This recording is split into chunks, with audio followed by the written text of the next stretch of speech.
Hi everybody, this is Dee at Aloha Astro, and let's take a look at the new moon in Gemini today, which is June the 3rd, 2019, and it occurred this morning at 6:01 a.m. Eastern Time, and what I have written for the forecast for the transits and the energy today you can find on my site at alohaastro.com, and if you want to see what I write daily, you can stop in at my site every day, or you can follow me at any of these social media links where I cross-post a daily scope that is basically about the lunar transit and the aspects that are going on in the heavens. And every day I like to look for a piece of art that I feel embodies the feeling of the transit of the moon. So this new moon, is occurring in Gemini, and that is a mutable air sign. And being mutable, it means it is flexible, adaptable, or changeable. Think multiple options. It is also a sign that rules the third house of a chart, and that has to do with travel, communication, your local neighborhood and community, making acquaintances, your siblings, people that you treat like brothers and sisters. It is a very active, thinking, and motion-oriented realm that is ruled by Gemini. So it's very much about your connection and how you feel as you reach out and explore and learn and grow, particularly through communication or transportation. So let's read through this. The new moon in Gemini, Monday, June 3rd, encourages exploration of new ideas or places and meeting new people, which takes you out of your comfort zone, as the moon and the sun oppose Jupiter in Sagittarius. This opposition is part of a T-square that involves nebulous Neptune, making it difficult to know what is best for you at this time when the mutable moon and sun present multiple options, and Mercury in Gemini makes you change your mind from 1 minute to the next. Another pattern in place involving Neptune in Pisces, Venus in Taurus, and Saturn conjunct Pluto in Capricorn helps you find grounding, comfort, and support from what you know to be true, or those who have had your back for a long time. This enables you to feel good about yourself despite any temporary inconsistency or vacillation in your thoughts and behavior. Sexual and romantic energy presented via Mars in clingy Cancer, trine to Neptune in dreamy Pisces, can be the nudge you need to fall in love. With the two distinctly different aspect patterns, one very grounded and good for long-term love, and the other offering no guarantee of things moving beyond fantasy, flirtation, and possibly failure, there is no way to know if her relationship begun now will develop into a fairy tale happily ever after, or a poignant story of what might have been. It is worth reaching for your dream, whether it becomes real or not. And here I feel like the couple on their swing up there in the stars, there's a certain level of unreality going on with some of the aspect patterns that we have, but they still are making the effort to reach out toward each other and take that risk or chance, and to approach things from the innocence or the beginning stages that Gemini can embody, because it does have to do with imagination or formative thoughts and the very beginnings of something, the ideas of something. And we don't know unless we try, basically. We learn through our failures, we learn by practice and experience. And if we do not reach out to other people or experiences, then we stagnate and we do not grow. So to enter into this new moon, I would say look back perhaps to your early childhood and think about the things that were important to you then, or that you dreamed of, that you wanted to accomplish in your life. And maybe use a combination of looking back while you look forward in order to synthesize and create something in the present that will start off your new moon cycle toward establishing what it is that you want. And where you would be in relationship, I think, has a lot to do with where you are already at. You know, if you're in a long-term relationship, then any little bumps in the road right now can easily be worked through. If you are just reaching out to meet somebody, or you've been friends for a while and you're looking to perhaps say, gee, I feel like this is more than friends, then there's no guarantee that it would go much further, but you're not going to have anything if you don't try. So I would say go ahead and express yourself. Use that communicative energy of Gemini to talk about what you're really feeling. And even if you are unsure of what you are feeling, if you feel one way one moment and another way the next, verbalize that as well. The flexibility, the adaptability, the changeability of that mutable air sign is such that everybody else is also experiencing this Gemini influence. And on top of that, we're experiencing, let's go over to Planet Watcher, where we can see the rest of the aspect patterns in the heavens right now. We're all experiencing a T-square, and for the last it's been more than a week, but it was involving Mercury. That has begun to fade since Mercury has moved forward, and now the moon and the sun have fallen in and taken its place, like a changing of the guards. So just when we thought, oh, you know, we'll see a little light and clarity, we had a very sweet day when the moon was in Taurus the other day, and things suddenly felt just good, really good, and everything was going the way it should, and we thought we knew what we wanted and all. And now that we have this Gemini energy reinforced, and the T-square has shifted from Mercury, the mind, over to the sense of awareness, the sun, and emotions, feeling, the moon, and the new moon bringing, as we go into the dark, searching for what is hidden from us, and then as the crescent moon reappears and we have this light come back on, and we understand what it is that we were missing or not seeing, or something that maybe was in our subconscious suddenly comes up to the surface. And I would say that one of the things that might help you a great deal is actually making time, set time aside to sit still and listen. And even if you feel like there's a lot of monkey mind going on and chatter in your head, don't judge it. Simply let it come up and go, and then refocus back to being there in silence and seeking that peaceful calm inside, and keep hitting the reset button, keep going back to going deeper. And Gemini very often wants to stay at the surface, so it's kind of uncomfortable with the depth here in this T-square that the interaction with Neptune and Pisces can bring. And Neptune and Pisces, it dissolves boundaries, it goes deep into the psyche and the intuition, and Jupiter wants to expand in Sagittarius, it rules Sagittarius, wants to go off to the next best thing, or wants to explore, wants to grow and take those risks or chances. And if you are sitting here trying to decide what to do while you have multiple choices, the only way to get any clarity from what I can see is to be mindful and sit there in quiet or silence. Perhaps put yourself out in nature or in a place that feels very familiar, stable, and comfortable to you. Maybe talk with the people in your life who have been a solid rock for you and get their feedback. Just, ask if you can talk and let it all come out. And see what they say. It doesn't mean you have to act upon everything that they say or make your decisions based on somebody else's opinion, but it helps to get some feedback from others at this point in time too.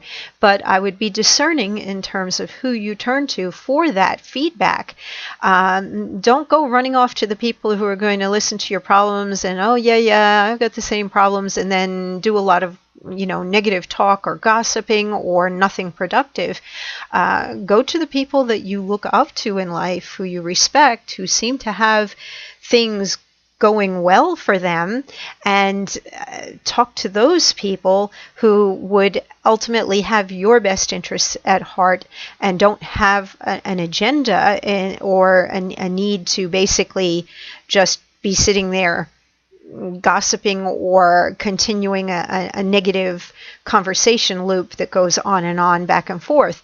You don't want to be sitting there playing table tennis with somebody who's in as much confusion as you are.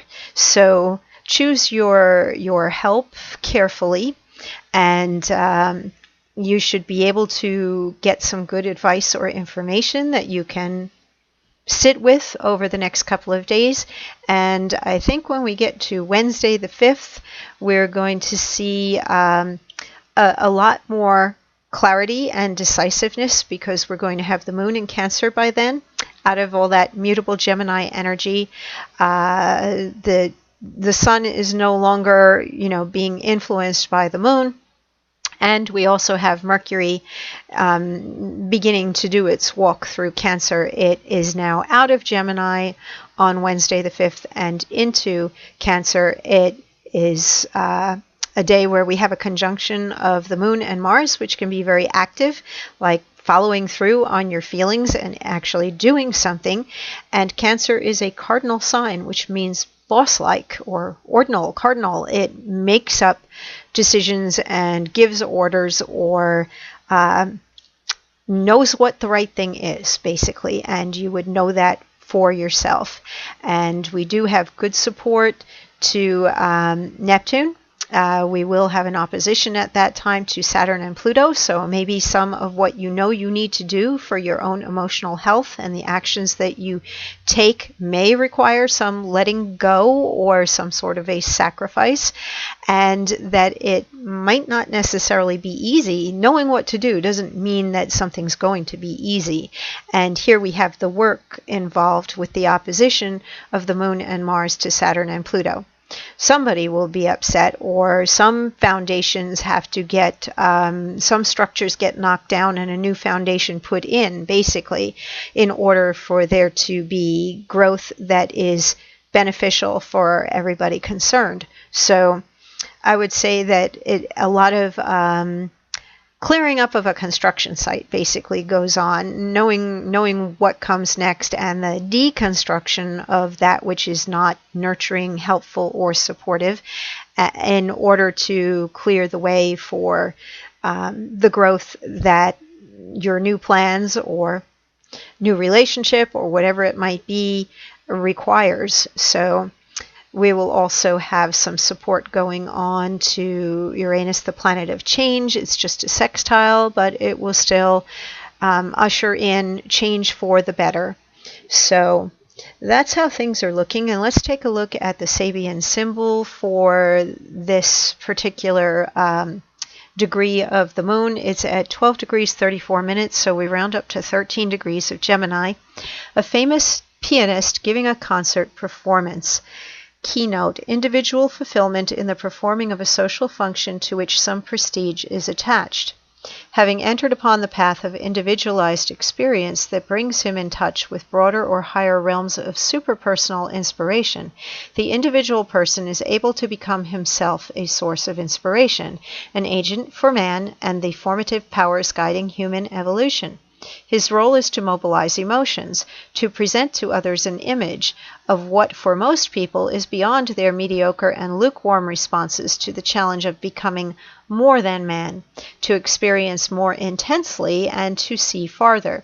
This is the role of the true and ideal virtuoso, vir meaning strength, manliness, thus virtue, and in a far-reaching sense of the avatar, whose example fascinates human beings, leading them to leave behind their past and to venture forth into new realms of experience.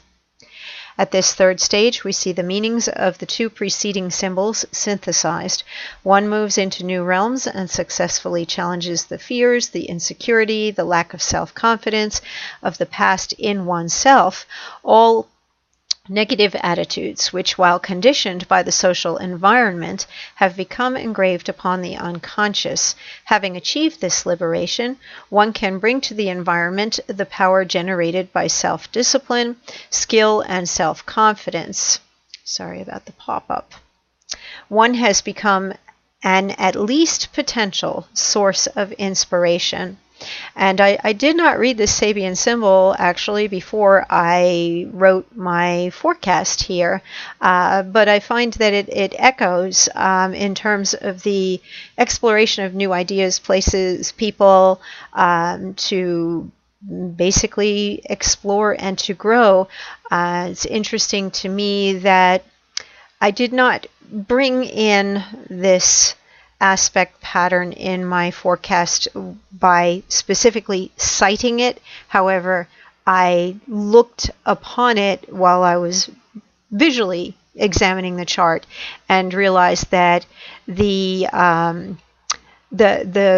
discipline that comes, or practice doing the work of something, is what makes us master something. So if we do have an idea or something that we are thinking of doing, that it is going to require that repetition, that discipline, becoming a master at something, which the Capricorn planets here, Saturn and Pluto conjunct in a quincunx to the moon and the sun, would indicate. The other thing I can see this, it mentions in the Sabian symbol interpretation about the things that we just accept from society, that we take as a given without necessarily questioning why and wondering if it really does serve us in any way. And I see a question mark in here with this quincunx as well. Examining what do you think, or what has society told you? What have people told you? The rules or whatever, are they really applicable to you? And are they helpful to you? Are they true? Do they even work? Maybe you need to change your mind or change your feelings about those particular things, especially if it's creating limitations in you that are keeping you from achieving something bigger or greater that you might desire. So listen very carefully to what other people tell you and what you are telling yourself at this new moon. And as you make your plans forward for the future, replace the negativity with things that are more positive. And of course, that's good advice on a day-to-day, but particularly under a Gemini new moon, where we're examining our thoughts and our imagination and our communication, both in our own head and with other people. So everybody be safe, take care. Under a Gemini moon, it does rule transportation, and we still have a day of Mercury there in Gemini. People may be doing impulsive things, like sitting there and all of a sudden at the last minute they decide they're going to, jump through that red light or things like that. So stay on your toes and don't allow yourself to be distracted on the road. Basically, don't try to be texting and driving or talking on the phone and driving. Just pay attention to the road while you're out there. And I will talk to you next time at the full moon. And I do have openings this week if you want to have a live session to find out what's going on in your own chart and how it's affecting you. You can see my calendar by clicking the schedule appointment button up there.